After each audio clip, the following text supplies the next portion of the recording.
Hey guys, so the following video is an interview that I did with one of our clients, Matthew, down in New Orleans. I get asked all the time, what is it actually like to go from not having a short-term rental to having a short-term or medium-term rental with us, with our company? So we actually went out and we found this property for him, negotiated the lease with the landlord, and our interior design team actually went out and flew out there in person and designed his property. I'll put a before and after right here of his property, and so you guys can see exactly what it looks like. We referenced it a bunch of times in the actual interview. But without further ado, here's the interview. All right, so we're here with Matt, and Matt's one of our clients in the program.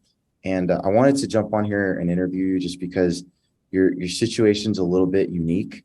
I'd say you went a route that most of our clients don't go.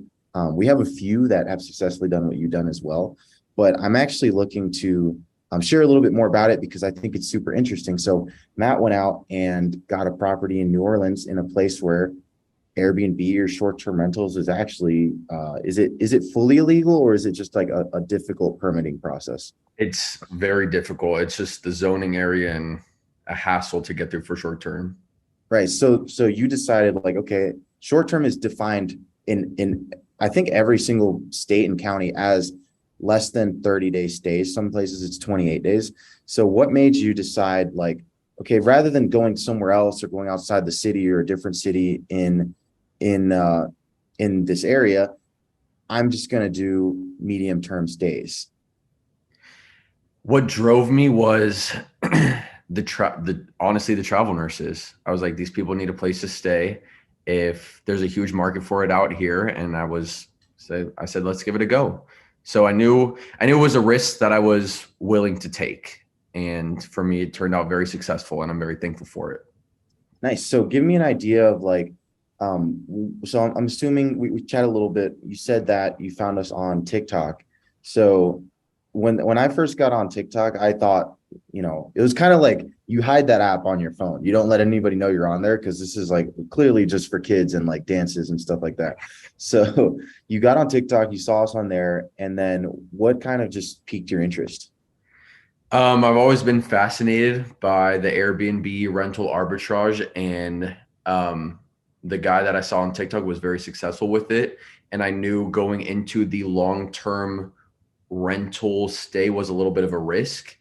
I said, screw it. Let's just try it out. And I saw that you guys were extremely successful, and I devoted all my trust to you guys, and it worked out great. Nice. TikTok, So go ahead. walk me through the process of like, so you signed up, then what happened? You did an onboarding call. We started looking for your property. What was that process like?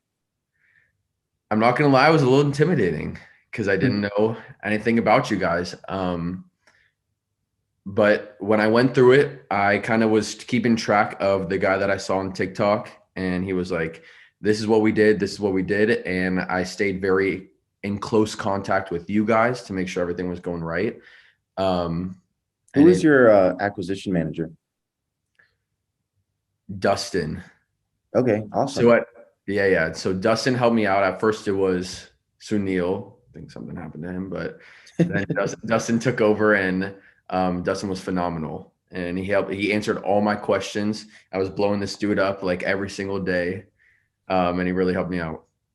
Nice. So when you guys came across this property, what was it that you and Dustin liked about this property? It was in a great location for the French Quarter and also near the hospital district. Dustin, so Dustin found a few properties outside of the area, and like I've been out here for 10 years now, and I was like, Dustin, not the best neighborhood. I don't think it's the best out here. And he was like, he worked with me to kind of meet my needs and his needs as well. He was like, I don't think it's going to be successful out here.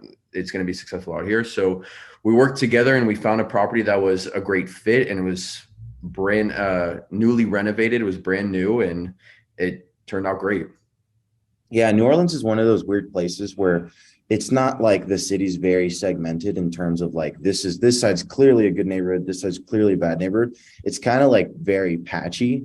Right. So in that case, like that's typically not one of the markets that we do unless it's like your situation or like someone lives there and they know it. We do have a couple different strategies though to know like what the demographics are of any given neighborhood. So we look at like property crime statistics and violent crime statistics, and these things are kind of indexed. So if we put in an address, we can plug it in and be like, okay, this has, way higher than the national average property crime or violent crime or whatever. And that's how we kind of know without being there if it's a good or a bad neighborhood. Cool. So another thing I think you used our not graphic design, you used our interior design services. What made you do that? And being as how like you're there in the city, a lot of our clients actually aren't even in the same city as their short-term rental or midterm rental. So what made you want to use our designers? I trust you guys. I've seen a lot of success through other clients, especially logging online. I did this, I did that, I changed this, I changed that, and I kind of just went all in. And I was like, if they're gonna help me out, then they're gonna go the full way. So I did everything I could do to kind of fully put my trust in you guys, and turn out great. So Cherie was the designer, and she was phenomenal. She worked within my budget, honestly below budget a little bit, and she furnished the place great. Like couldn't be Yeah, better. I'll put up some photos, or I'll have our editor put up some photos of your place, because I saw it and I was blown away by like just the color scheme. I was just like, this is not something that if you don't have experience with this that you could have like anyone could have thought of. Like I was like, I wouldn't have done it that well. Right.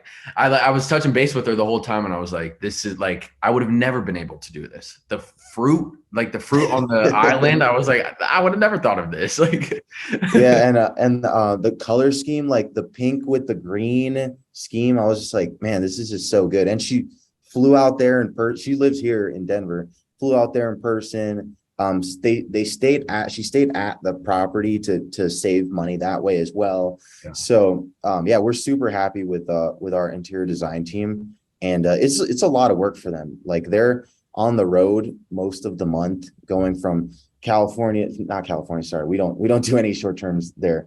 From San Antonio to Houston to Fort Lauderdale to New Orleans, all in 1 month, and staying at the place and finding these neighborhoods. And a lot of times they get there and like all it is a bed, and they're just like in there. Right.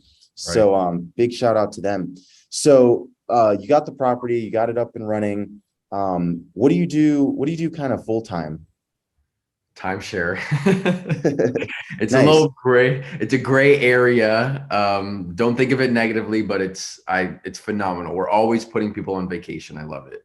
So you're It's that super busy though. always. And you wouldn't have do you think you would have had the time to like find this property yourself, find the designer or anything like that?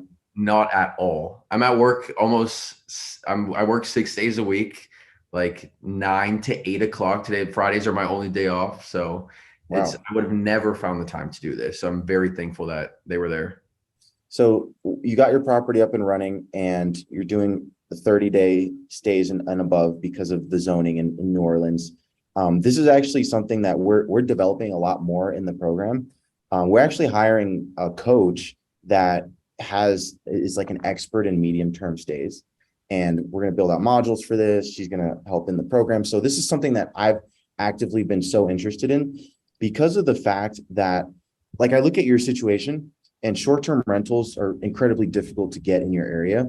So if you're able to launch a medium-term stay, there's just very, very little competition because not everybody's going to go through realizing that it's difficult to jump through these hoops on a short term. Let me just do a medium term instead. So the competition is actually a lot lower. And with medium term stays, you don't have to worry about short term rental regulation. So it's actually a huge advantage when you can be in an area where short terms are highly regulated or even banned. And you have like the only game in town for a medium term stay. So it's something that we're looking to develop a lot because then we can open up anywhere. Like we can open up in the most strict short-term rental markets, like for example, downtown Denver, which creates a huge advantage. So you throw the property up as a medium term, so meaning 30 days or more. And then what happened from there? I kind of just hoped for the best.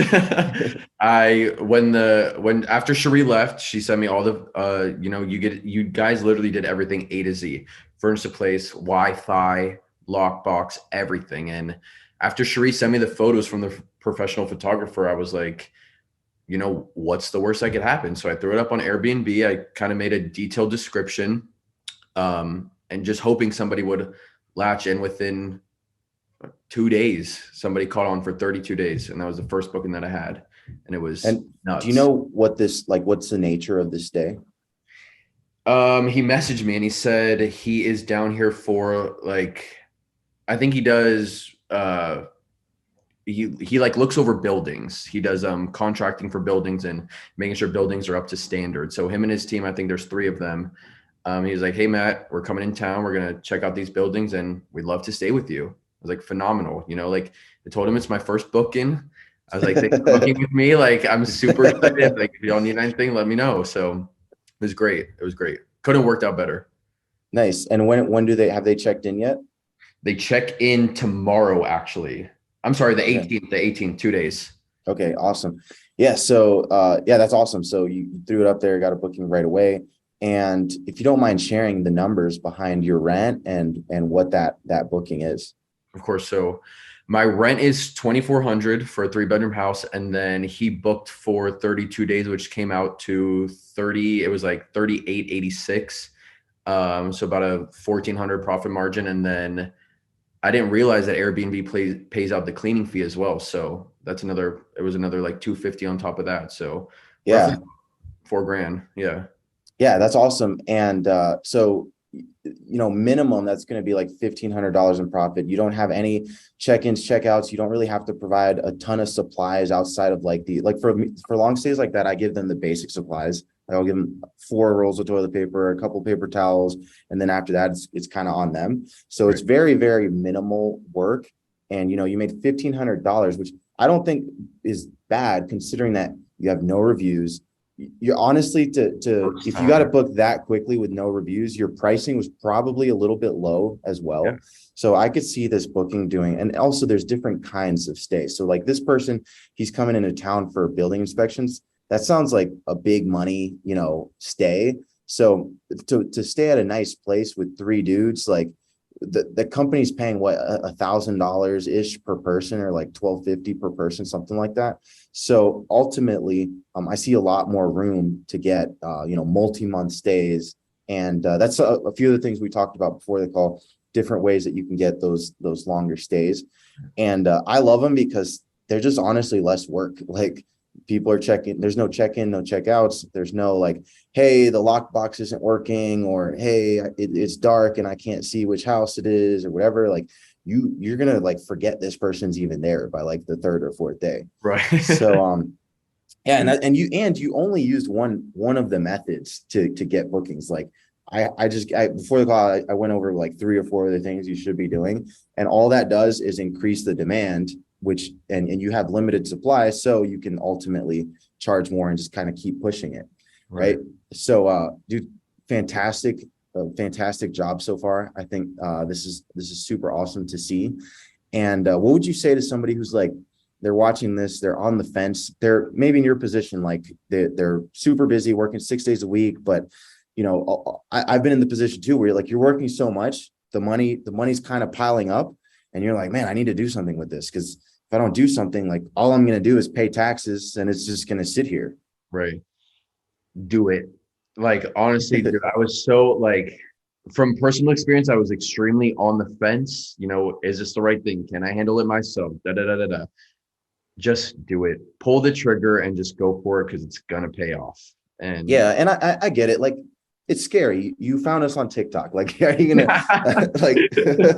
like imagine telling your parents or something like, hey, I found these guys on TikTok and I'm gonna pay them all this money to find me an Airbnb. It sounds insane. my But parents, cool. yeah, my parents flipped when I told them, but I was like, I paid this company a lot of money to help me find my Airbnb, and she was like, my mom was like, are you serious? Is this the right people? Like, do you know who you're talking to? I was like, calm down. Are they even in the United States? Like, but 2 weeks later was phenomenal. So pull the trigger, do it. You know, to make money, you got to spend money. So it'll pay off. Cool, man. Well, thank you so much for coming on here. We look forward to doing a follow-up when you hit, 3 or 5 properties. Of course. You guys are going to be my go-tos. I appreciate all your help.